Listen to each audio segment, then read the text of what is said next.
খুবাইব রাদিয়াল্লাহু আনহু এতক্ষণ তো চুপ ছিলেন, এখন তর্জন গর্জন শুরু করলেন। পেছনে হাত বাঁধা আছে, ফাঁসির দড়িও সামনে ঝুলানো, পায়ের মধ্যে ওনাকে বেঁধে রাখছেন, বেড়ি পরায় রাখছেন, নড়াচড়া করতে পারে না, কিন্তু লাফানি শুরু করে দিয়েছেন। ওরে বেঈমানেরা রে, কি এত বড় কথা বলে ফেললি, এত বড় কথা কেমনে বললি? যে নবীর জন্য আমাদের জীবন উৎসর্গ করে দিতে 24 ঘন্টা আমরা প্রস্তুত থাকি রে, আর ওই নবীর আমার জীবন বাঁচাইতে গিয়ে ওই নবীর জীবনের বিনিময়ে আমি রাজি হইব, এত বড় কথা তোরা কেমনে বলে ফেললি রে বেঈমান? চূড়ান্ত কথা একটু শুনে রাখ, আমার জীবনের বিনিময় আল্লাহ নবীর পায়ের মধ্যে একটা কাটার খোঁচা লাগবে, এইটাও আমরা সাহাবায়ে কেরাম বরদাস্ত করতে পারবো না। আর আমার জীবনের বিনিময় নবীজিকে ফাঁসির কাস্টে ঝুলাবি, এত বড় কথা আমরা সাহাবায়ে কেরাম কেমনে মেনে নিব রে? যদি সাহস থাকে একবার হাতের বাঁধটা ছেড়ে দিয়ে দেখ, দেখতে পারবি মুসলমানের তরবারির মধ্যে কেমন ধার আছে, মুসলমানের ইমানের পাওয়ার কেমন দেখতে পারবি। কিন্তু বেঈমানেরা ওনারা আর কোনো কথা শুনলেন না। এবার ডাক দিয়ে বলেন, বুঝলাম রে, তোরা তোদের জীবনের চাইতেও আল্লাহর রাসূলকে বেশি ভালোবাসিস, যা তুই আর বাঁচতে পারলি না, তোর এই মুহূর্তে ফাঁসির কাস্টে ঝুলানো হইবে। খুবাইব রাদিয়াল্লাহু আনহু বলেন, আমাকে ফাঁসির কাস্টে ঝুলাইয়া দে, কোনো আপত্তি নাই, আমার কোনো আফসোস নাই, ফাঁসির কাস্টে ঝুলাইয়া দে, আমার কোনো আফসোস নাই। এবার ফাঁসির কাস্টে ফাঁসির রশির দড়ির মধ্যে ওনাকে ঝুলাইয়া দিবে। এই মুহূর্তে এক বেঈমান ডাক দিয়ে বলতেছেন, দেখো ভাই, জীবনের শেষ কোনো আকাঙ্ক্ষা আসেনি থাকলে বল, এই মুহূর্তে তোর জীবনের শেষ আকাঙ্ক্ষা পূরণ করা হইবে।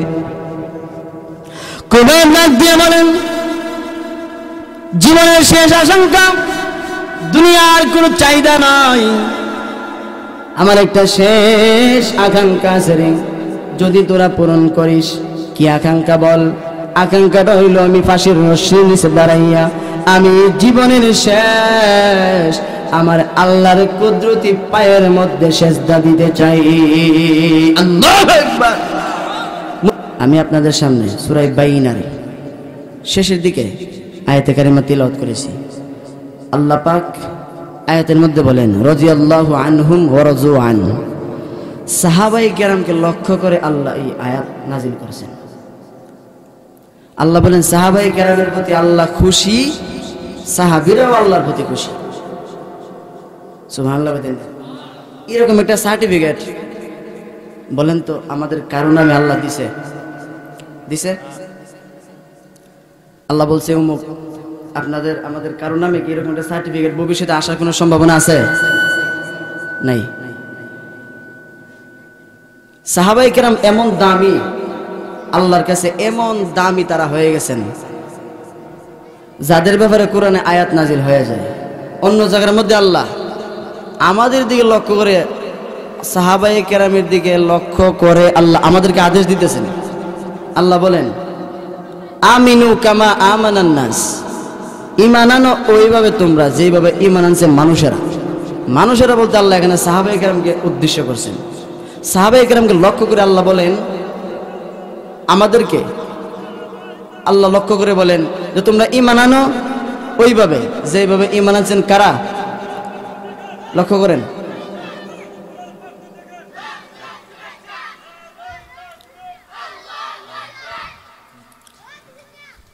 ভাইরা,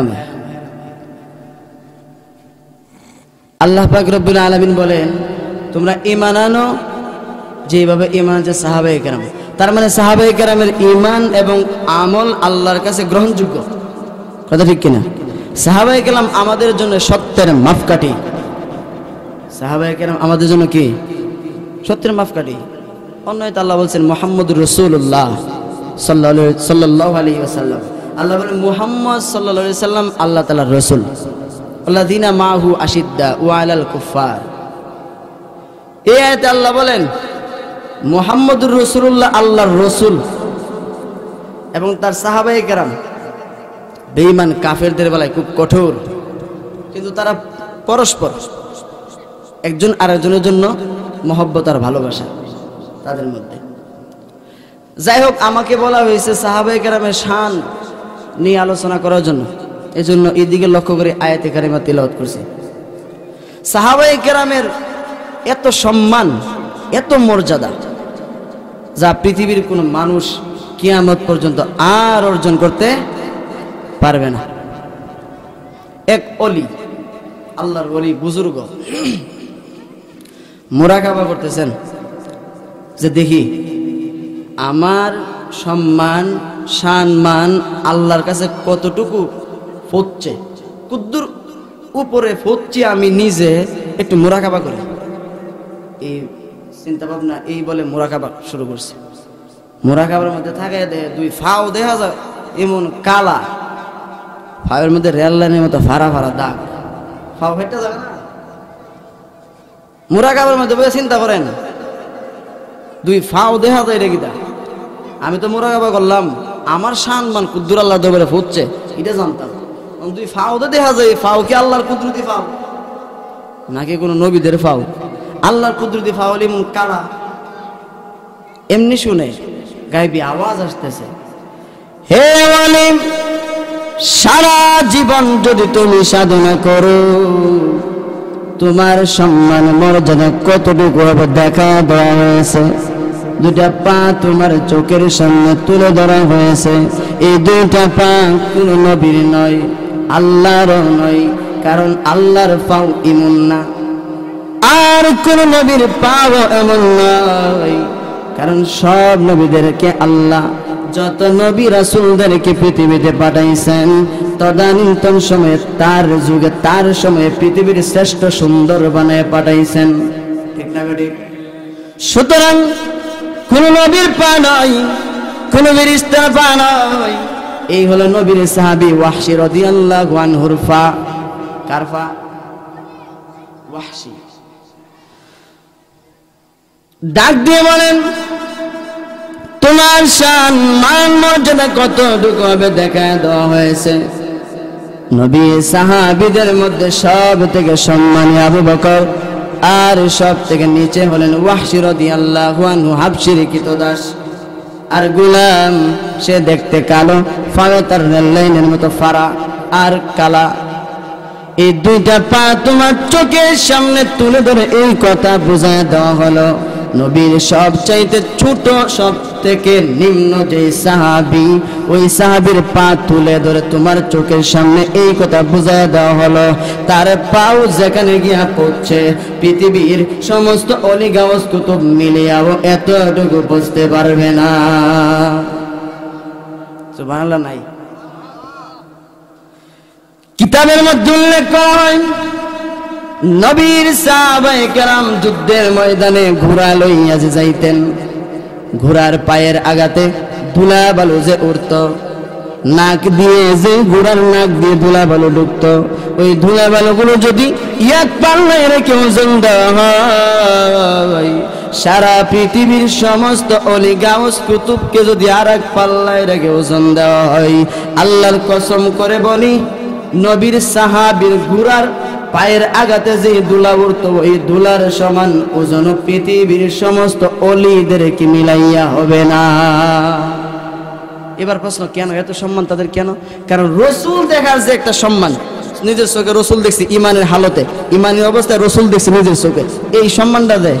এই যে সম্মানটা, এটা যদি এক পাল্লাত রাখে, সারা পৃথিবীর সমস্ত মানুষ এক পাল্লাত রাখলেও রসুল দেহার সোয়াবের যে সম্মান, এটা সমান হয়েছে। কিতা করতেন কথা বুঝেন? ইবার আসেন, সাহাবায়ে কেরামের এত সম্মান কেমনে হইল, কেন হইল? এক কথায় জবাব, আল্লাহ যা রসুলকে বলছেন, রসুল তা উম্মতকে বলছেন, ঠিক না? না রসুল নিজে নিজে কিছু বলছেন? মা ইয়ানতিকু আনিল হাওয়া ইন হুয়া ইল্লা ওয়াহয়ুন ইউহা। আল্লাহ কোরআনে বলেন, আমার রসুল নিজের চিন্তা ভাবনার থেকে, নিজের মন থেকে কিচ্ছুই কয় না। আমি না কইলে, আমি যদি ওহী নাযিল করে বলি তাইলে রসুল কয়, আর নাইলে কয় না। সুতরাং অন্য আয়াতে আল্লাহ বলেন, কুল আতিউল্লাহ ওয়ার রাসূল, আল্লাহ বলেন হে রাসূল আপনি বলুন তোমরা আল্লাহ এবং রাসূলের অনুসরণ করো। কার অনুসরণ? আমার দিকে তাকান, কার অনুসরণ? এ কথা বলে না, কার অনুসরণ? কার অনুসরণ? আল্লাহ এবং রাসূলের। আল্লাহ যা বলছে নবী তাই বলছে, কথা ঠিক কিনা? সাহাবায়ে কেরাম পরিপূর্ণভাবে পুঙ্খানুপুঙ্খানুভাবে রাসূলকে আদর্শ মডেল বানাইয়া রাসূলের জীবন আদর্শ তারা ফলো করছে, পরিপূর্ণ সুন্নতের উপর তারা আমল করছে, এই জন্য তারা আল্লাহর কাছে এত দামি হয়ে গেছে। কথা ঠিক না বেঠিক? ভাইরা আমার, সাহাবায়ে কেরাম কি পরিমাণ যে রাসূলকে ভালোবাসছে, যদি এগুলা বলতে যায় আজকে সারা রাত কুলাই তা বুঝেন। এক সাহাবী বড় আউশ কইরা শখ কইরা একটা জামা বানাইছে এমন কালারের, রাসূল সে যেদিন এই জামাটা ফিন্দা রাসূলের দরবারে গেছে, আগের দিন আল্লাহ রাসূল সাহাবায়ে কেরামের সামনে এরকম মজলিসের মধ্যে বয়ান করছে, ও সাহাবায়ে কেরাম, এক রঙের শালো কাপড়, হলুদ এবং লাল শালো কাপড় করা, বুঝছেন তো? শালো কাপড় ব্যবহার করা পুরুষের জন্য মাকরুহে তাহরিমি, মাকরুহে তাহরিমি। এই কাপড় তোমরা ব্যবহার করবে না, আমি রাসূল এটা পছন্দ করি না। রাসূল এই ঘোষণা দিয়ে দিছে। এক সাহাবী উনি মজলিসে ছিলেন না, এই জন্য এই কথাটা উনি জানেন। শালো কাপড় দিয়া একটা চাদর বানাইছে, খুব সুন্দর, শখ করে আউশ করে বানাইছে। হিন্দা রাসূলের দরবারে গেছে, মনে করছে নতুন কাপড়, সবাই আমার আহলান সাহলান মারহাবা দিব, নতুন কাপড় কিনে একটু শরীরটা আলাদা একটা ভাব হয়, ঠিক না? গেছে গিয়ে সালাম দেয়, আসসালাতু ওয়াসসালামু আলাইকা ইয়া রাসূলুল্লাহ, কিন্তু নবী জবাব দেয় না, চেহারা মুবারক ডান দিকে ঘুরে লইছে। কি ব্যাপার? রাসূল দি সালাম জবাব দেন, ডান দিকে গেছে, হুজুর আসসালামু আলাইকা ইয়া রাসূলুল্লাহ, বাম দিকে চেহারা ঘুরে লইছে। কিতাব নবী দি সালাম উত্তর দেয় না, থাকাও না। আরেকজনে গিয়ে বলেন, ভাই আমার কি কোনো অপরাধ? বলে কেন? আল্লাহ রাসূল দি সালামের জবাব দেন না, আমার দিকে তাকানো না, আমি ডান দিকে গেলে রাসূল বাম দিকে তাকান, আমি বামে গেলে রাসূল ডানে তাকান, ব্যাপারটা কি? সাহাবী বলেন, শুধু সালাম দিলে রাসূল খুশি হন না, রাসূলের কথা মানলে রাসূল খুশি হয়। বলে কি কথা? আমি মানছি না। তুমি যে কালার কাপড়টা পিন্দাইছো এই কালার তো নবী পছন্দ করেন, পারি ঠিকই থাকো, আমি তো এটা জানি না। এই কথা নবী কোন সময় কইছে? ও গতকালকের মাহফিলে কইছে। কুইন্নালিল্লাহ, আমি তো গতকালকে আসলাম না। এমনি একটা দৌড় মারছে বাড়ি গিয়ে স্ত্রীরে বলতেছেন, স্ত্রী এই কাপড়টা আগুন দিয়ে জ্বালা দে রে। স্ত্রী ডাক দিয়ে বলে, স্বামী গো, কাপড়টা না বড় শখ করে আউশ করে বানাইছেন, আগুন দিয়ে জ্বালাই দিব কেন? স্বামী ডাক দিয়ে বলে, স্ত্রী গো এই কালার গো আমার নবী পছন্দ করেন না, সুতরাং যে কালার আমার নবী পছন্দ করেন না গো, আমি নবীর সাহাবী হইয়া এই কালার কেমনে পরি? ও স্ত্রী, কাপড়টা আগুন দিয়ে এই মুহূর্তে তুমি জ্বালাইয়া দাও। কাপড় আগুন দিয়ে জ্বালাইয়া আল্লাহর নবীর দরবারে গিয়া বলেন, আসসালামু আলাইকা ইয়া রাসূলুল্লাহ। নবী গো, কাপড় কিন্তু আগুন দিয়ে জ্বালাইয়া দিছি। সঙ্গে সঙ্গে আল্লাহ নবী বলেন, ওয়া আলাইকুম সালাম, আমিও খুশি হইছি। এই সাহাবীর দাম বাড়তো না, আমার দাম বাড়তো না। আমাদের মধ্যে তো নবী সুন্নতই নাই, নামাজ নাই, রোজা নাই, পর্দা নাই, হালাল হারামের তমিজ নাই, কুস্তাওই নাই। কথা ঠিক না ঠিক? আল্লাহ বুঝার তৌফিক দান করুন। এক সাহাবী, ওনার নাম সাদ ইবনে আবি ওয়াক্কাস রাদিয়াল্লাহু আনহু, জান্নাতের টিকিট পাইলেছে। জান্নাতের দুনিয়ার থাকতে রাসূল বলছেন, সাদ ফিল জান্নাহ, ও সাদ তোমার জন্য আল্লাহ তাআলা জান্নাত ওয়াজিব হয়ে গেছে। কেন হয়েছে ঘটনাটা কম নেই, বুঝবেন কি পরিমাণ তারা রাসূলকে ভালোবাসছে। সাদ ইবনে আবি ওয়াক্কাস রাদিয়াল্লাহু আনহু প্রতিদিন সকাল সন্ধ্যা আল্লাহর নবীর দরবারে আসা যাওয়া করেন। উনার মা একদিন ডেকে ডেকে বলেন, সাদ রে তুই নাকি নবীজির দরবারে আসা যাওয়া করিস? হ্যাঁ মা, আমি তো নবীজির দরবারে আসা যাওয়া করি। ছেড়ে দিতে হবে, আজকে থেকে আর মুহাম্মদের দরবারে যেতে পারবি না। মা বেঈমান, মা মুসলমান হন নাই, কিন্তু সাদ ইবনে আবি ওয়াক্কাস নবীজির একজন পাক্কা মুমিন আশিক রাসূল। উনি ডাক দিয়া বলেন, মাগো জীবন চলে গেল, আল্লাহর নবীর দরবার আমি ছাড়তে পারবো না। সুবহানাল্লাহ। বাইত গিয়া মা ডাক দিয়ে বলেন, তুই যদি মুহাম্মদের দরবার না ছাড়িস তাহলে তোকে আমি ত্যায্য পুত্র করে দেব, আমার সম্পত্তি থেকে বঞ্চিত, আমার বাড়িতে আসতে পারবি না।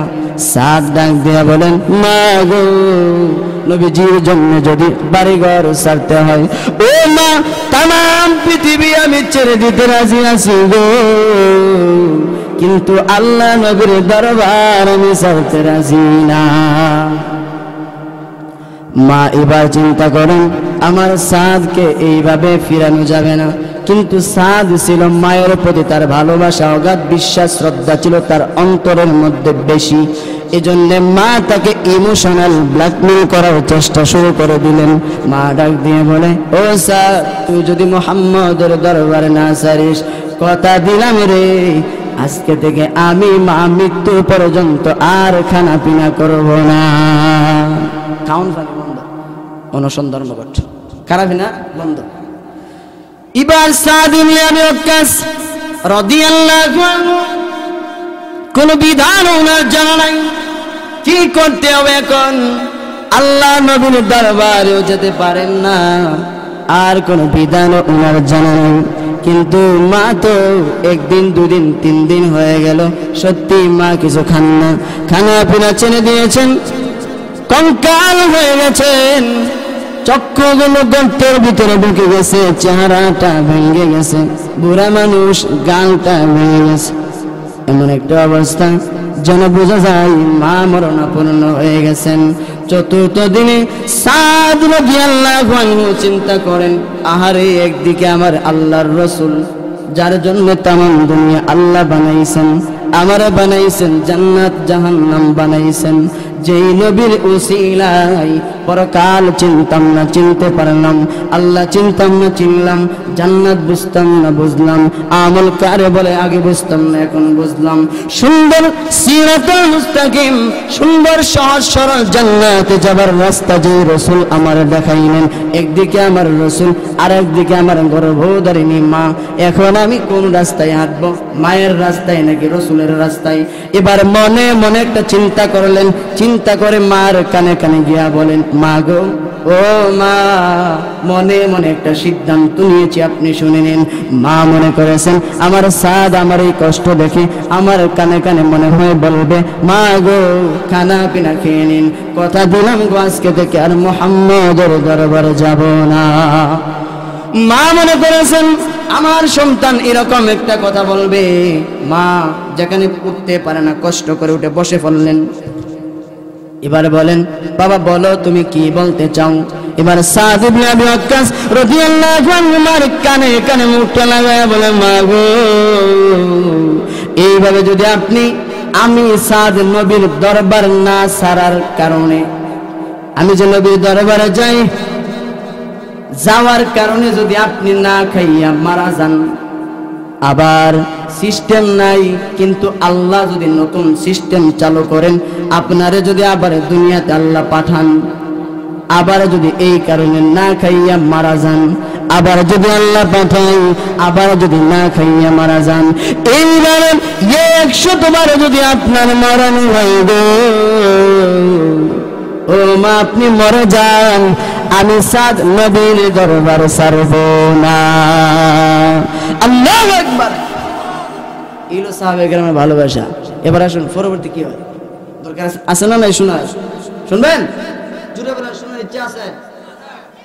আতুলা মুহে কোন, আরে মুহে কইলে কিছু ঘুম টুম ছাড়বো, কথা বুঝিন না করে। এরপরে বড় বড় ওলামায়ে কেরাম আসতেছেন, সুন্দর আলোচনা করবেন, ঘুমাই গেলে কথা হইতো না, ঠিক না?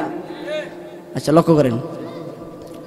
এবার মা ডাক দিয়ে বলেন, ভাবলাম কি আর কইলো কি, আমি মরলেও যখন মুহাম্মদের দরবার ছাড়বি না, তাহলে এই কারণে আমি না খাইয়া মরতাম কেন?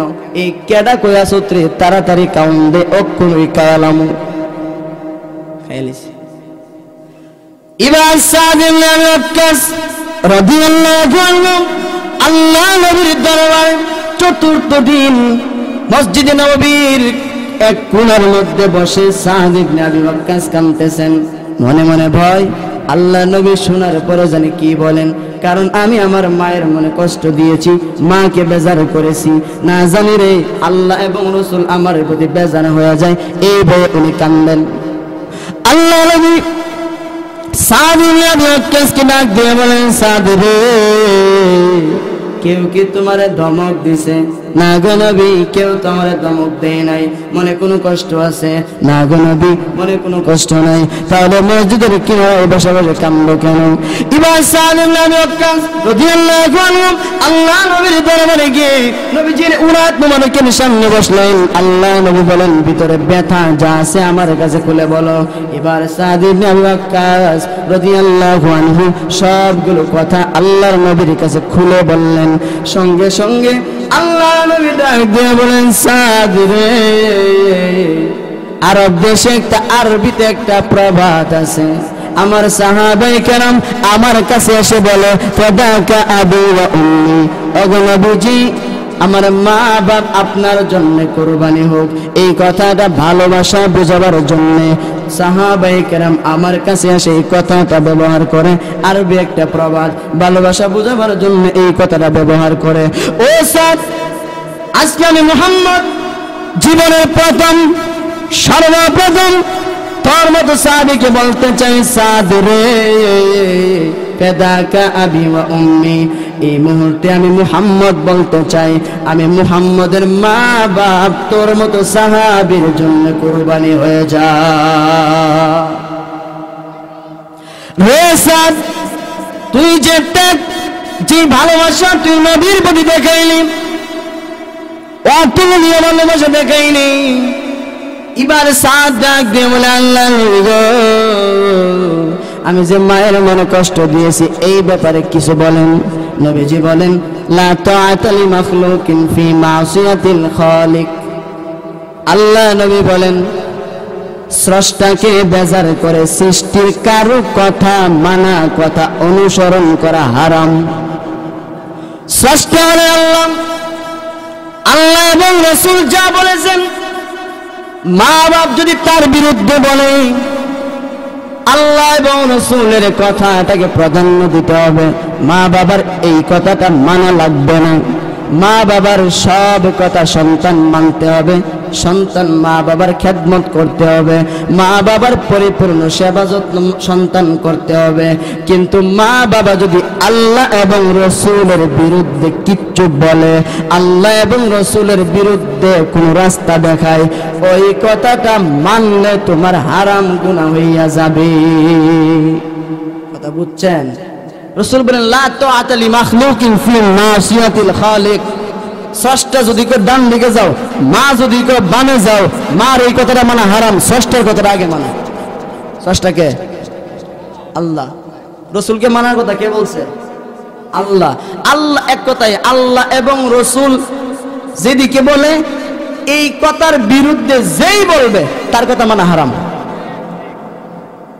রাষ্ট্রের প্রধানমন্ত্রী যিনি, তার কথা মেনে রাষ্ট্রে আমার চলাফেরা করা ওয়াজিব, ঠিক না? কিন্তু যদি প্রধানমন্ত্রীও আল্লাহ এবং রাসূল অথবা ইসলামের বিরুদ্ধে, কোরআনের বিরুদ্ধে কোনো কথা বলে, ওটার প্রতিবাদ করা আমার উপরে ওয়াজিব। ওই কথাটা মানা জরুরি না, কারণ এটা প্রতিবাদ করা আমার উপর বুঝতে হবে। আর বাকি সব হালাল কথা, ভালো কথা মানা আমার জন্য দরকারি। কিন্তু যদি আল্লাহ রাসূলের ইসলামের বিরুদ্ধে বলে, তখন আমার আল্লাহ বলি নেতার কথা মানানো জরুরি, কিন্তু নেতা যদি আল্লাহর বিরুদ্ধে জায়গা আর মানুষ যাব, আগে আমার আল্লাহ রাসূল, আগে আমার দল নাই, আগে আমার আল্লাহ রাসূল, আগে আমার ইসলাম, আগে আমার কুরআন, এরপরে আমার দল। দল মানি ততক্ষণ, ফির মানি ততক্ষণ, উস্তাদ মানি ততক্ষণ, যতক্ষণ তারা আমার আল্লাহ এবং রাসূলের মাপকাঠির ভিতরে আছে। বাইরে গেলে বাপ হলো মানি না, ফাইনাল কথা। এবার আসুন, সাদের ব্যাপারটা কমনি। সাদ ইবনে আবি ওয়াক্কাস রাদিয়াল্লাহু আনহু কে আল্লাহর নবী যখন এই ঘোষণা এই কথাগুলো বলে দিলেন, সঙ্গে সঙ্গে আল্লাহও কিন্তু থামেন নাই। আল্লাহ পাক জিব্রাইল ফেরেশতা পাঠাইলেন। জিব্রাইল আয়েশা নবীজির কানে কানে বলে, আল্লাহ নবী গো, এই মুহূর্তে মহান আল্লাহ আপনাকে সালাম দিয়েছেন আর ঘোষণা দিয়েছেন ওই সাদ ইবনে আবি ওয়াক্কাসের জন্য আল্লাহ তুমি জান্নাত ওয়াজিব হইয়া গেছে। সুবহানাল্লাহ। নাই ওই এইলে সাহাবায়ে কেন ভালোবাসা, কথা বুঝছেন? তাদের এত দাম বেড়ে গেল কেন? তারা পরিপূর্ণ পুঙ্খানুপুঙ্খানুভাবে আল্লাহর রাসূলকে অনুকরণ করছে না করছে না করছে। আল্লাহ একাইতে বলেন, কুল ইন কুনতুম তুহিব্বুনাল্লাহ,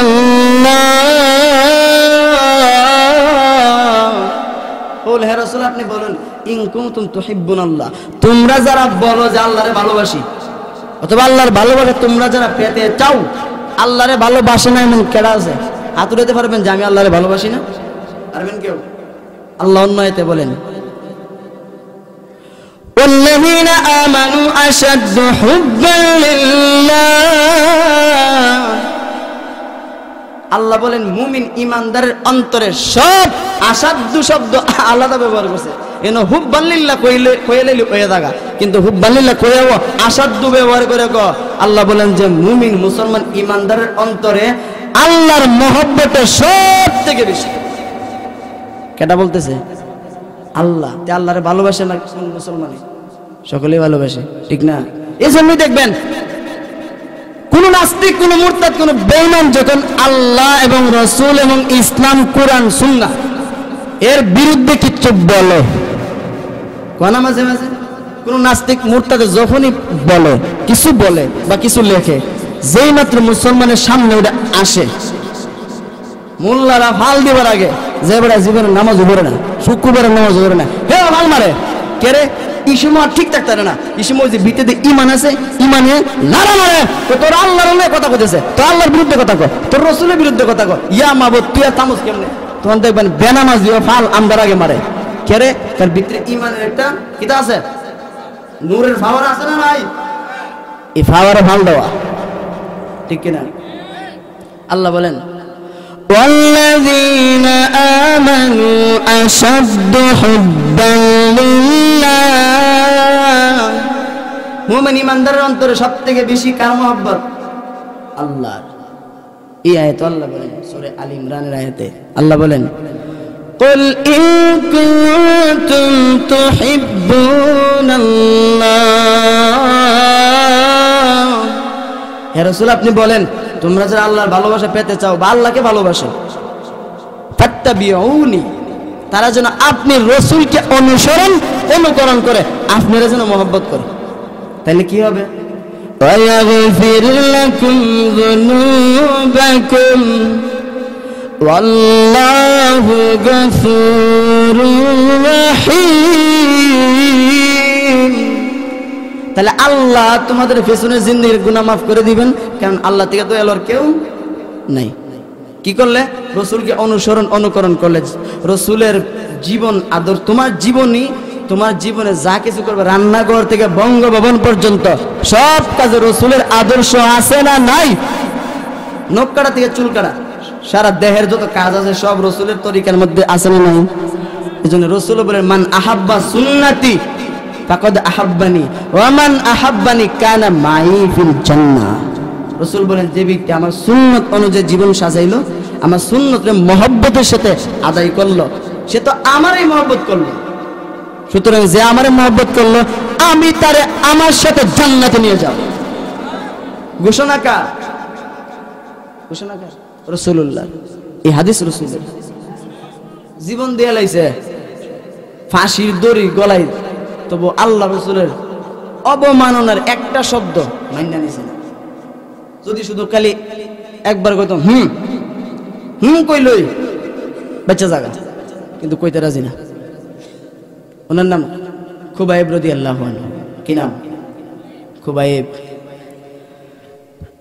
রাদিয়াল্লাহু আনহু উনাকে যখন বেঈমানেরা বন্দী করে ফেললেন, খুবাইব রাদিয়াল্লাহু আনহুকে বলতেছেন, বেঈমান কাফেররা বলতেছেন, খুবাইব রে, তোমাকে একটা অফার করব, যদি তুমি মেনে নেও, আমাদের সঙ্গে যদি একমত হইতে পারো, তাহলে ঘোষণা দিলাম তোমাকে মুক্ত করে দেওয়া হবে। খুবাইব রাদিয়াল্লাহু আনহু বলেন, রে বেঈমানেরা, কি অফার করতে চাও বলো। এবার বেঈমানেরা বলেন, এই যে দেখো ফাঁসির রশি, তোমাকে এই মুহূর্তে ফাঁসির কাস্টে ঝুলাইয়া দেওয়া হবে, আর যদি আমাদের একটা কথাই তুমি যদি একমত পোষণ করো, একমত যদি হও, তাহলে তোমাকে মুক্ত করে দেওয়া হবে। কথাটা কি জানা দরকার নেই? হ্যাঁ, খুবাইব রাদিয়াল্লাহু আনহু বলেন, যদি কথাটা যুক্তিসঙ্গত হয় অবশ্যই মেনে নেব, আর যদি যুক্তিসঙ্গত না হয় রে, মানার তো প্রশ্নই আসে না। বেঈমানেরা বলে, তাহলে কথাটা একটু শোনো, হ্যাঁ তোমাদের কথাটা বলো। বেঈমানেরা বলে, খুবাইব রে, যদি কোনোদিন মুহাম্মদ রে আমরা ধরতে পারি, গ্রেফতার করতে পারি, তাহলে তোমার বদলা মুহাম্মদকে ফাঁসির কাস্টে ঝুলাইয়া দেব। তুমি এই বিষয়ে একমত হইলে হ্যাঁ বলো, যদি হ্যাঁ বলো, তাহলে এই মুহূর্তে তোমাকে মুক্ত করে দিব। নাউজুবিল্লাহ।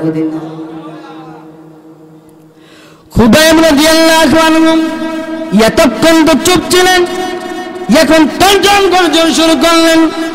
পেছনে হাত বাঁধা আছে, ফাঁসির দড়িও সামনে ঝুলানো, পায়ের মধ্যে ওনাকে বেঁধে রাখছেন, বেড়ি পরাইয়া রাখছেন, নড়াচড়া করতে পারে না, কিন্তু লাফানি শুরু করে দিয়েছেন।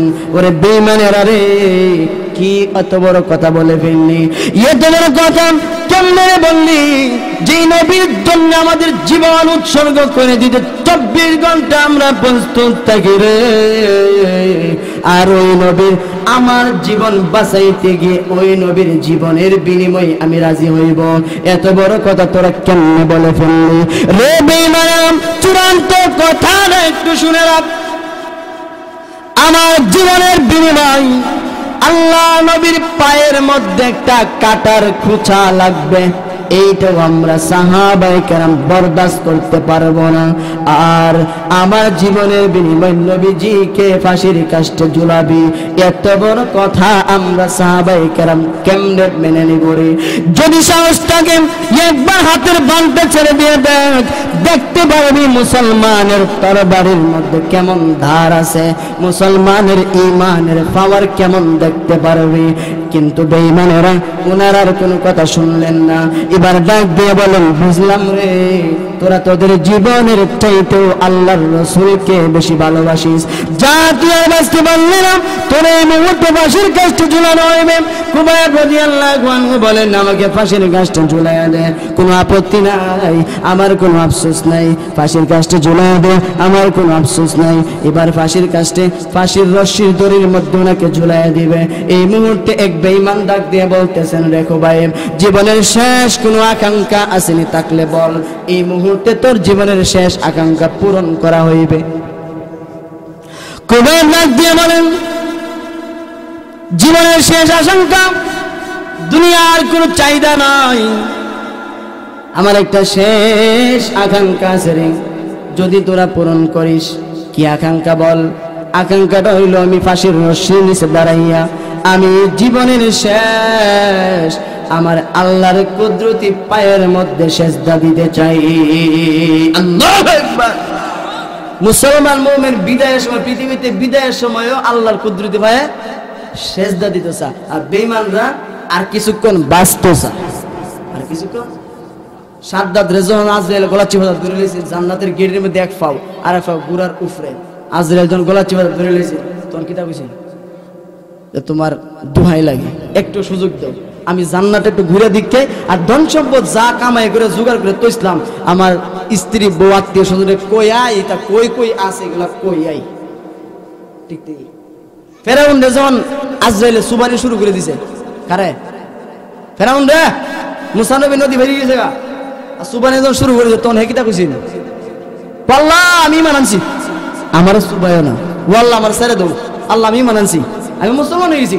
তখন কথা কইতেছে, যখন দিয়ে সুবারি বন্ধ না, ফেক মুখের মধ্যে ডিপা দেওয়া বন্ধ করে না, তখন কো আল্লাহ তুমি মনে বুঝছো না, আরে বনি ইসরাইলেরা যে মুসারে দিয়ে মানানছে, যে আল্লাহর দিয়ে মানানছে, আমিও এর দিয়ে মানানছি, ও আল্লাহ সুবারি বন্ধ করো না, আমি বাঁচতাম চাই। বেঈমান নাকি তা চা আজরাইল দিলে বাঁচতো চা, আর মুমিন হাসি মুখে বিদায় হইতো চা। কেন? কারণ জান্নাত চোখের সামনে আল্লাহ তুলে ধরে। কি চোখের সামনে তুলে ধরে? জান্নাত। এবং আল্লাহ সালাম দেয়, কি দেয়? জুড়ে বলেন কি দেয়? আল্লাহ সালাম দেয় কানে কানে, জান্নাত চোখের সামনে তুলে ধরে। হুরফুরিরা জান্নাতের মধ্যে শরবতের গ্লাস নিয়ে খাড়া, মুমিন নিজের চোখে দেখতে পায়। এই জন্য তাড়াতাড়ি নিয়ে যাবে, আর তার টানছেন এই অহংকারী দুনিয়া। ঠিক না বেটে? খুবাইব রাদিয়াল্লাহু আনহু বলেন, রে বেঈমানেরা, আমার জীবনের শেষ ইচ্ছা, শেষ আকাঙ্ক্ষা হইল আমি ফাঁসির রশির নিচে দাঁড়াইয়া 2 রাকাত নামাজ আদায় করতে চাই, একটু সুযোগ দে। এবার বেঈমানেরা বলেন ঠিক আছে যাও, তোমাকে সুযোগ দেওয়া হইল, নামাজ তুমি আদায় করো। এবার খুবাইব রাদিয়াল্লাহু আনহু ফাঁসির রশির নিচে দাঁড়াইয়া 2 রাকাত নামাজের নিয়ত বেঁধেছেন, আলহামদু সূরা শুরু করে দিয়েছেন। আলহামদুলিল্লাহ লম্বা একটা সূরা তিলাওয়াত শুরু করছেন। এমনি শুনতেছেন, দিলের মধ্যে ইলহাম হইতেছে, কে যেন রে দিলের মধ্যে ডেকে ডেকে বলতেছে, খুবাইব রে তুমি যে নামাজ লম্বা করতেছো। মূলত হইল খুবাইব যত তিলাওয়াত করতেছেন ততই উনার মজা লাগতেছে, জীবনের শেষ নামাজ মজাই লাগতেছে, মজাই লাগতেছে, এজন্য নামাজ লম্বা হয়ে যায়। খুবাইব নামাজ লম্বা করতেছেন, এবার দিনের মধ্যে ইলহাম হয়ে গেল, খুবাইব রে এইভাবে যে নামাজ লম্বা করতেছ, বেঈমানদের কাছে মুসলমানদের কিয়ামত পর্যন্ত একটা সমালোচনা হইবে। বেঈমানেরা বলবে মুসলমান ওই জাতি যারা মৃত্যুর সময় আরো কিছুক্ষণ বেঁচে থাকার জন্য নামাজের বাহানা দিয়া চেষ্টা করে, আর কিছুক্ষণ বাচ্চা থাকতো নামাজের দোহাই দিয়া, নামাজের বাহানা দিয়া, এই জন্য নামাজের নিয়ত বেঁধে দেওয়া। এই হলো মুসলমান জাতি। এই কলম কইবে মুসলমানের, নামাজ শেষ করে তাড়াতাড়ি, দিলের মধ্যে আলহাম হইছে। সঙ্গে সঙ্গে সূরা কেরাত শুরু করে ফেললেন, দ্বিতীয় রাকাতে কুল হুয়াল্লাহ সূরা দিয়ে নামাজটা শেষ করে দিলেন। ফাঁসির কাজটা ওনাকে ঝুলাইয়া দিলেন, সংক্ষিপ্ত করে বলতেছি, ফাঁসির কাজটা ওনাকে ঝুলাইয়া দিলেন। কিন্তু এমন একটা অবস্থা, উনার চেহারাটা ঘুরে গেছে, পূর্ব দিকে ঘুরে গেছে, আর উনি বারবার চেষ্টা করতেছেন কাবা ঘরের দিকে চেহারাটা ঘুরাইয়া দিতে। উনি বারবার শরীরটা এইভাবে ঘুরাইয়া নেন, চেহারাটা কাবা ঘরের দিকে ঘুরাইয়া ফেলতে চান, কারণ সাকরাত যারা আরম্ভ হয়ে যায় মৃত্যুর সময়, চেহারাটা পশ্চিম দিকে কাবা ঘরের দিকে ঘুরাইয়া দেওয়াটা মুস্তাহাব। কিরা জোরে বলেন, কিরা মুস্তাহাব? পশ্চিম দিকে চেহারা ঘুরাইয়া মরাটা মুস্তাহাব। খুবাইব ওই চেষ্টাটাই করতেছেন, কিন্তু বেঈমানেরা ডাক দিয়ে বলেন, রে খুবাইব পশ্চিম দিকে ইচ্ছা করলেই তুমি মরতে পারবা, কারণ রশি আমাদের হাতে, আমরা ঘুরাইয়া ফেলবো। উনি বারবার চেষ্টা করেন কাবা ঘরের দিকে চেহারা করে মরতে, কিন্তু বেঈমানেরা ওনারে রশিতে টান দিয়া পূর্ব দিকে ঘুরাইয়া দেয়। এই অবস্থায় আল্লাহ রাব্বুল আলামিন জিবরাইল ফেরেশতাকে ডাক দিয়া বলেন, জিবরাইল রে আর দেরি করো না, আমার খুবাইবের কাছে আমি আল্লাহর সালামটা পৌঁছায়া দেও, আর কোরআনের ওই আয়াত তেলাওয়াত করে কানে কানে শোনায়া দাও। এবার জিবরাইল আয়েশা বলেন, আসসালামু আলাইকা ইয়া খুবাইব, এই মুহূর্তে মহান আল্লাহ তোমাকে সালাম দিয়েছে। সুবহানাল্লাহ। আর আল্লাহ বলেছেন, রে খুবাইব পশ্চিম দিকে চেহারা করে মরলে মুস্তাহাব, এত কষ্ট করে পশ্চিম দিকে চেহারা ঘুরাইবার কোনো দরকার নাই, কারণ তোমার চেহারা যেই দিকে আল্লাহ বলছেন ওই দিকে রূপ করিয়া জীবন দিয়ে দেওয়ার জন্য, কারণ তোমার জীবন দেওয়াটা এটার উপরে আল্লাহ খুশি হয়ে গেছেন। ও খুবাইব তুমি দুনিয়ার জন্য মরো নাই, ইসলামের জন্য, আল্লাহ নবীর মহব্বত আর ভালোবাসার জন্য। আল্লাহর রাস্তায়, দ্বীনের রাস্তায় তুমি শহীদ হইতেছ। খুবাইব রে, যেদিকে তাকাও আমার আল্লাহ কিন্তু ওই দিকেই উপস্থিত আছে। আর কোরআনের ওই আয়াত শুনাইলেন, فأينما تولوا فثم وجه الله।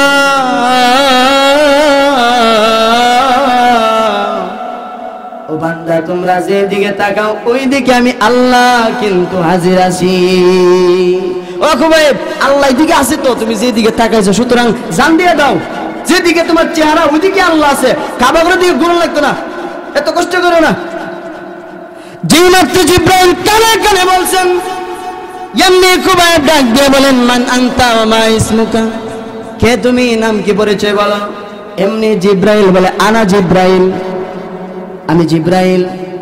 আসছেন যখন জীবনের শেষ একটা অনুরোধ রক্ষা করেন। খুবাইব জিব্রাইল ফেরেশতাকে বলতেছেন, জিব্রাইল রে, আসছেন যখন জীবনের শেষ একটা ইচ্ছা আমার পূরণ করেন। কি ইচ্ছা? ইমাম খুবাইব বলেন, আমার যে অবস্থাটা, আমার যে ফাঁসি হইতেছে, আমার নবী কিন্তু বিষয়টা জানেন না। এই বিষয়টা আমার নবীকে জানায়া দেন, আমার নবীকে এই বিষয়টা নবীজিকে দেখায়া দেন। আর আমি খুবাইবের পক্ষ থেকে জীবনের শেষ সালামটা আল্লাহর রাসূলের কাছে পৌঁছায়া দে। আর শেষ কথা হলো, আল্লাহ নবীকে বলবেন, নবীজির হাতে হাত রেখে যে মুসলমান হয়েছিলাম, আর যে ওয়াদা দিছিলাম, নবী গো ওয়াদা দিলাম গো, জীবন থাকতে আপনার বেইজ্জতি মেনে নিব না, জীবন থাকতে আপনার অপমান মেনে নিব না, জীবন থাকতে ইসলামের বিরুদ্ধে যাব না, জীবন থাকতে আল্লাহর সঙ্গে সমকক্ষ কাউকে বানাবো না, জীবন থাকতে গো আল্লাহর সমকক্ষ কাউকে বানাবো না, শিরিক করব না, বেঈমানি করব না। ও নবীজি, জীবন দিয়ে দিতেছি গো, কিন্তু আমি আমার ওয়াদা কিন্তু ভঙ্গ করি নাই। আল্লাহু আকবার। জিব্রাইল নবীর দরবারে গিয়ে সালাম পৌঁছায় দিলেন, অবস্থাটা বলে দিলেন। নবীজি চোখের পানি ছেড়ে দিয়ে জার জার করে কান্না শুরু করছেন এবং সালামের জবাব দিয়েছেন, ওয়া আলাইকুম সালাম ইয়া খুবাইব। সাহাবায়ে কেরাম বললেন, হুজুর খুবাইব তো নাই, সালাম দিলে কোন সময় উত্তর দিয়ে দিলেন? পরে বলেন, আমি নবী, তোমরা তো আর নবী না। জিব্রাইল আমার চোখের সামনে খুবাইবের ফাঁসির দৃশ্যটা আমার দেখাইয়া দিছে। সুবহানাল্লাহ। তে এই সাহাবায়ে কেরামের দাম বাড়বে না কেন? যারা এত বড় বড় ত্যাগ করছে, এত বড় বড় ত্যাগ প্রতিজ্ঞা যাদের জীবনের, তাদের দাম বাড়বে নাকি? আমাদের দাম বাড়বে? কথা বলে না।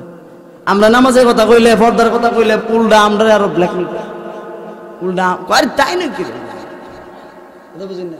নামাজের কথা হলো, ভাই আইন না মসজিদ আজান দিলে দিদি কোথায় জানো তোর, আমরা কাম হইতা ফরের করে গায়ে কোনো কাম নাই, যাই না শুনে গিয়া কথা বলে গেলে নামাজের কথা বলে উল্টা আমরা কুদানি মারে, ঠিক নেই? এখন বুঝো না, এমন একদিন বুঝবা যেদিন বুঝলে আর লাভ হইতো না। আজরাইল যেদিন গলার মধ্যে সিফা দিয়া ধরে লইব, আর পায়ের বৃদ্ধাঙ্গুল থেকে রুহুটা যখন সারাটা শরীর মাইরা তার মার সিরা যেদিন গলার মধ্যে আটকাইব, ওই দিন বুঝবা কেন রে নামাজ পড়ি নাই, ঠিক নেই? এখন বুঝতা না, কারণ এখন তো রং তামাশার দুনিয়া দেখছো, চাকচিক্যময় কত সুন্দর দুনিয়া, ঠিক না? ঘরে গেলে সুন্দর বউ, বাড়ি গেলে টিয়া বসে, চা বিড়ি পান যা আছে সব, কত মজার দুনিয়া। কিন্তু চিন্তা করে দেখেন, আপনারা যারা এখানে আছেন, গত বছর এই মাহফিলে আমিও আসছিলাম, বয়ান করছিলাম না? অনেক মানুষ এখানে ছিল যারা আজকে নাই, এমনকি নাই, আছে না নাই? এই মুহূর্তে বয়ান করা অবস্থা আমার মৃত্যু হতে পারে কি পারে না? আপনি শুনতে শুনতে মরতে পারেননি? হ্যাঁ, বক্তা স্টেজে ওয়াজ করতেছে, ওয়াজ করতে করতে বক্তা, শ্রোতা মাঠে আছে, মাইকও ঠিক আছে, বক্তা নাই। এমন ঘটনা বাংলাদেশে ঘটছে না? শ্রোতা ওয়াজ শুনতেছে, ওয়াজ শুনতে শুনতে জাগাত মরে গেছে, স্টেজের সামনে স্টক করে জাগাত মরে গেছে। মসজিদে নামাজ পড়তে গেছে, সেজদা দিয়ে সেজদার মধ্যে মারা গেছে, সেজদা থেকে আর উঠতে পারে নাই। ঘটনা ঘটছে না? হ্যাঁ ঘটছে না? এরকম অসংখ্য প্রমাণ আছে। আজকে রাতে যে ঘুমাইবেন কালকে সকালে উঠতে পারবেন পরিপূর্ণ এনার্জি লইয়া, কোনো গ্যারান্টি কেউ দিতে পারবেন? তাইলে যদি এদূর নিশ্চয়তা গ্যারান্টি দিতে না পারেন, তাইলে কেমনে গুনার কাজ করেন, কেমনে নামাজ ছাড়েন, কেমনে বেপরদা চলেন, কেমনে সুদ খান, ঠিক না? কেমনে জিনা করেন? জিনার দিকে যে গেলেন, চিন্তা করলেন না জিনা করা অবস্থায় যদি আমার আজরাইল গলা চিপা ধরে কি মনে হইল? কথা বলা রাসূল হাদিসে বলেন, মুমিন মুসলমান যখন কবিরা গুনাহ করে, কবিরা গুনাহ করা অবস্থায় তার ঈমান তার ভিতরে থাকে না। সাহাবায়ে কেরাম বলেন, হুজুর ঈমান কই যা? মেঘমালার মতো উপরে ঘুরে, উপরে। এই অবস্থা যদি মরেন, ঈমান লয়ে মরতে পারবেন? জোরে বলেন, পারবেন? গ্যারান্টি দিতে পারবেন যে আমি ঈমান নিয়ে মরতে পারবো? হ্যাঁ,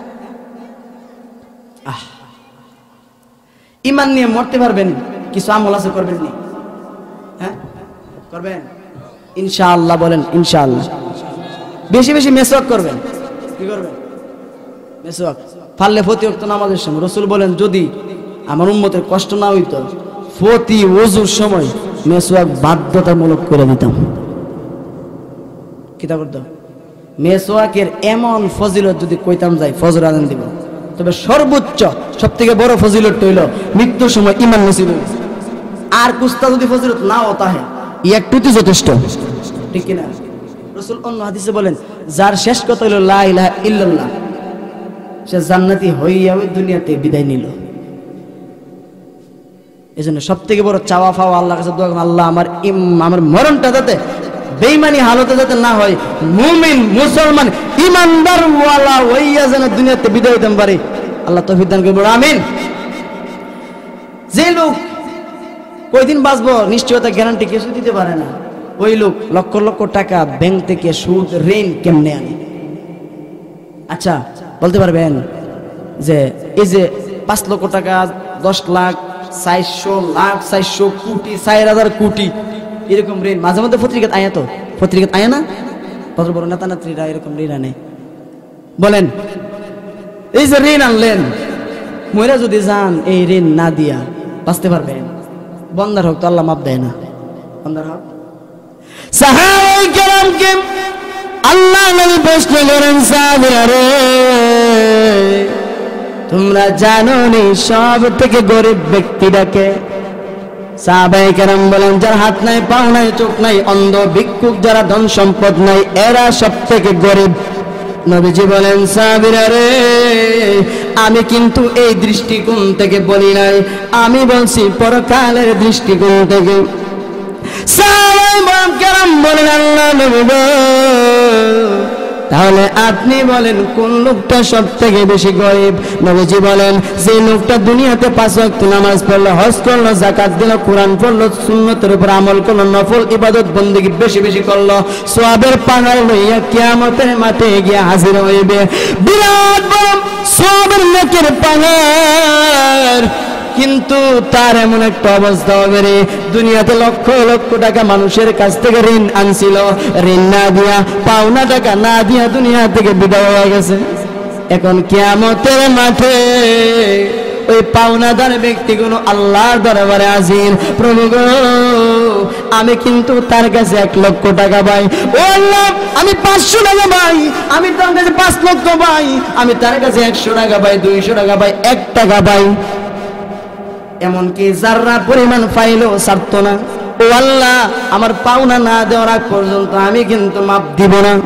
এমনি আল্লাহ ডাক দিয়ে বলবেন, বান্দারে, পাওনাদারের পাওনা পরিশোধ কর। এমনি দেখা যাবে রে, ওই যে নেকের পাহাড়টা পাওনাদারের পাওনা দিতে গিয়ে একটা একটা করে দিতে গিয়ে পরিপূর্ণ পাহাড়টা ধুলার সাথে মিশে যাবে।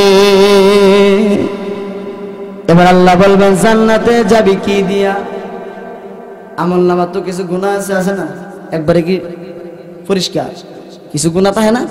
আর যদি একবারে পরিষ্কার থাকে, খালি গুনাহ নাইও, আল্লাহ রাসূল বলেন বিনা হিসেবে জান্নাত পাবে ওই ব্যক্তি যার আমল নামা কোনো গুনাহই নাই। কথা ঠিক না?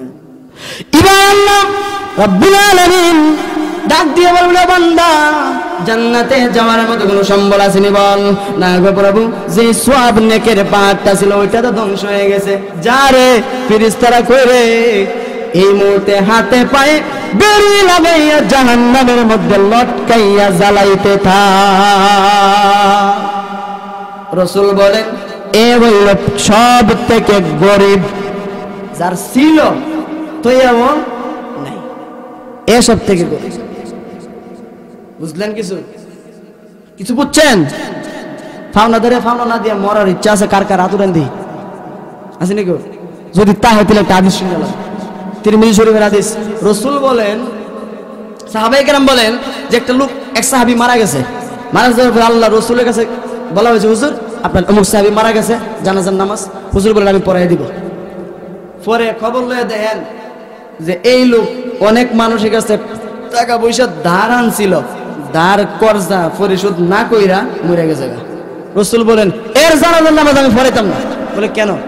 ফাওনা ধরে ফাওনা দিছে না, ফাওনা ধরে ফাওনা না দিয়ে মারা গেছে, সুতরাং এর জানাজা আমি পড়াইতাম না। সারা দিন সাহাবায়ে কেরাম রিকোয়েস্ট করলেন, অনুরোধ করলেন, আল্লাহ রাসূল শুনেন নাই। রাসূল বলেন না, বন্দার ফাওনা না দিয়ে যে মারা গেছে এবার জানাজার নামাজ আমি পড়াই দিলে কি হইব? সুতরাং আমি পারবো না। রাসূল রাজি হন না।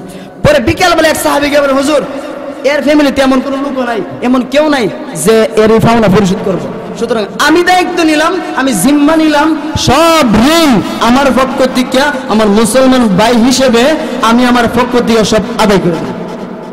এরপরে গিয়ে আল্লাহ রাসূল জানাজার নামাজ পড়াইছে। এবার চিন্তা করেন, ফাওনাদারের ফাওনা না দিয়া মারা গেছে, এই জন্য রাসূল কি তা কও জানাজাই পড়তো না রাসূল? চিন্তা করছেন? তিরমিজি শরীফে আরেকখান হাদিস আছে। হযরত আলী রাদিয়াল্লাহু আনহু বলেন, এক সাহাবী আমার কাছে আসছে, প্রচুর ঋণ তার। কি তার? প্রচুর ঋণ। রাসূলের শিখানো একটা দোয়া আছে, এই দোয়াটা যদি পড়েন আল্লাহ নিজ জিম্মায় আপনার ঋণ পরিশোধ করার মতো ব্যবস্থা করে দিবেন। মরবার আগে আল্লাহ ব্যবস্থা করে দিবেন, আপনি ঋণ পরিশোধ করেই মরতে পারবেন। দোয়াটা শিখার ইচ্ছা আছে? শিখবেন? বলেন শিখবেন? আল্লাহুম্মা কফিনি, আল্লাহুম্মা কফিনি আন হালালিকা আন হারামিক ওয়া আগনিনি বিফাদলিকা আম্মান সিওয়াক। একটা দোয়া, আল্লাহুম্মা কফিনি বিহালালিকা আন হারামিক ওয়া আগনিনি বিফাদলিকা আম্মান সিওয়াক। এই দোয়া যদি নফল নামাজের সেজদার মধ্যে সুবহান রাব্বিয়াল আলা 3 বার করার পরে এই দোয়াটা বলবেন, রুকুতে যায় সুবহান রাব্বিয়াল আযীম 3 বার বলার পরে এই দোয়াটা বলবেন, আল্লাহ নিজ জিম্মায় আপনাকে ঋণ মুক্ত করে দিবেন, ব্যবস্থা করে দিবেন। এই দোয়াটা শিখবেন, এই দোয়াটা পড়বেন। ঋণে জর্জরিত আপনি আল্লাহর কাছে ফানা চান, আল্লাহর কাছে বলেন, ও আল্লাহ, আল্লাহুম্মা কফিনি বিহালালিকা আন হারামিক, ও আল্লাহ তুমি আমারে হালাল রিজিকের সন্ধান দাও, হালাল রিজিকের ব্যবস্থা করে দাও, হালাল পথে আমার চালাও। আল্লাহ আমি ঋণ যুক্ত, ঋণ মুক্ত বানায়া দাও। আল্লাহ বলেন যে আমি যেই বান্দা আমার উপরে জিম্মা দেয়ালা, আমি আল্লাহ পরিপূর্ণ জিম্মাদার। যে ব্যক্তি আমার উপরে জিম্মা দেয়ালা, আমি আল্লাহ তার জিম্মাদারিত্ব সঠিকভাবেই পালন করি। আমার হাতে জিম্মা দিলে আমি আল্লাহ পালন করে নিব। আল্লাহ তৌফিক দান করে, বলুন আমিন। সাহাবায়ে কেরামের তো সম্মান আর ইজ্জত হওয়ার পেছনে যতগুলো কারণ আছে রে, এর মধ্যে সব থেকে বড় কারণ হইল পুঙ্খানুপুঙ্খানুভাবে আল্লাহ এবং রাসূলের অনুসরণ তারা করেছে। কোরআনের অনুসরণ, আল্লাহ রাসূলের মহব্বত ভালোবাসা তাদের অন্তরে সব থেকে বেশি ছিল। ঠিক না বেঠিক? জীবন দিতে রাজি, তবু ঈমান ছাড়তে রাজি না। কিন্তু আমরা এমন বেডঙ্গা মুসলমান, এক কাপ চায়ের কাছে আমরা ঈমান বিক্রি কইরা লাই। ওই কথা বল না, তুমি ঘুমো ধরছে, ঘুমাইছেন জানি? আরে নির্বাচনের সময় দেখছি না, এক কাপ চা খেয়ে ঈমান বেচেছে, আছে না নাই? এই ধরনের মুমিন মুসলমান আমরাই তো দাবি করি আশিক রাসূল। সত্যিকারের আশিক রাসূল তো পরিপূর্ণ রাসূলের ইশক মহব্বত অন্তরে থাকতে হবে এবং নবীর পরিপূর্ণ অনুসরণ অনুকরণ করতে হবে। রাসূলের রওজায় যাবার ইচ্ছা আছে কার কার? হ্যাঁ, দুটি হাত আল্লাহকে দেখাই দেন, ও আল্লাহ হাতগুলো কবুল করে নিন, বলুন আমিন। আল্লাহ রাসূলের রওজা মুবারক দেখার তৌফিক দান করে দিন, বলুন আমিন। ও আল্লাহ রওজার কিনারে দাঁড়িয়ে রাসূলকে সালাম দেওয়ার তৌফিক দান করে দিন, বলুন আমিন। আমিন কইছেন না সবাই? আমিন সবাই কইছেন? আমি হব মদিনার সারা বেলা জারুদার, রওজার কিনারে কেটে যাবে দিন আমার। আমি হব মদিনার সারা বেলা জারুদার, রওজার কিনারে কেটে যাবে দিন আমার। আমার স্বপ্ন যদি হয় গো পূরণ, ধন্য হবে মোর জীবন মরণ। আমার স্বপ্ন যদি হয় গো পূরণ, ধন্য হবে জীবন মরণ। ঠিক না ঠিক? ইচ্ছা আছে, আল্লাহ তৌফিক দান করুন, বলুন আমিন। আমি হব রাসূলের রওজার চৌকিদার, হতে পারি যেন ওগো শাফায়াতের দাবিদার। বলুন ও আল্লাহ কবুল করেন, বলুন আমিন। আমিনও কইনা। আমি হব রাসূলের রওজার চৌকিদার, হতে পারি যেন ওগো শাফায়াতের দাবিদার। আমারে জুড়ে কোন, আমারে স্বপ্ন যদি হয় গো পূরণ, ধন্য হবে মোর জীবন মরণ। আল্লাহ কবুল করুক, বলুন আমিন। যতটুকু আলোচনা হয়েছে ভাই আমাদের লোক, যতটুকু আলোচনা হয়েছে আল্লাহ এগুলা বুঝে রাসূলের সুন্নত অনুযায়ী জীবন সাজানোর তৌফিক দান করুন, বলুন আমিন।